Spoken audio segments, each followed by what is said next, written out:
ഹാഷിമീസ് voice ഐലൻഡിലേക്ക് എല്ലാവർക്കും സ്വാഗതം. ഇത് നമ്മുടെ ഞങ്ങൾ നാട്ടിലെത്തിയിട്ട് കുറച്ച് നാളായി. പക്ഷെ ഇന്നാണെന്ന് പിള്ളേരുമായിട്ടൊക്കെ ആയിട്ട് അപ്പുറത്തെ നമ്മുടെ ബോയ് ഫ്രണ്ട് അപ്പുക്കെ എത്തിയിട്ടുണ്ട്. അപ്പം അപ്പു ഉണ്ട്. അപ്പു കൈ പൊക്കി. അപ്പു കൈ പൊക്കി. ആ അപ്പം അപ്പുക്കെ ഇന്നാ വരുന്നത് കേട്ടോ. വന്നു കഴിഞ്ഞിട്ട് കാരണം പിള്ളേരൊക്കെ ആയിട്ടൊന്ന് കളിക്കുന്നത് ഇവിടെ നിന്ന് കാണാമെന്ന് വിചാരിച്ചു. ഉണ്ടോ, ഇതൊക്കെ കളി കണ്ടുകൊണ്ടിരിക്കാൻ രസമല്ലേ പിള്ളേർ കളിക്കുന്നത്.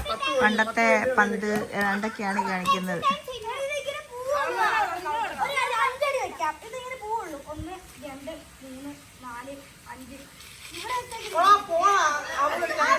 ഇതൊക്കെ കളിക്കുന്ന കാരണം പിള്ളേർ ടിവിയുടെ മുന്നിൽ നിന്നും ടാബ്ലറ്റിൻ്റെ ഒക്കെ മുന്നിൽ നിന്ന് കുറച്ച് നേരം മാറി നിൽക്കുക കേട്ടോ. ഇതൊക്കെ തന്നെ ഒന്ന് പിള്ളേരൊക്കെ ഒന്ന് ഫിസിക്കലി ആക്റ്റീവ് ആവുകയും ചെയ്യും. അതുകൊണ്ട് ഇവരിതൊക്കെ കളിക്കുന്ന കാണാൻ എനിക്കിഷ്ടമാണ്. ഞാൻ വന്നിരിക്കുമ്പോൾ ഇവർക്കൊരു ഇഷ്ടമാണ്.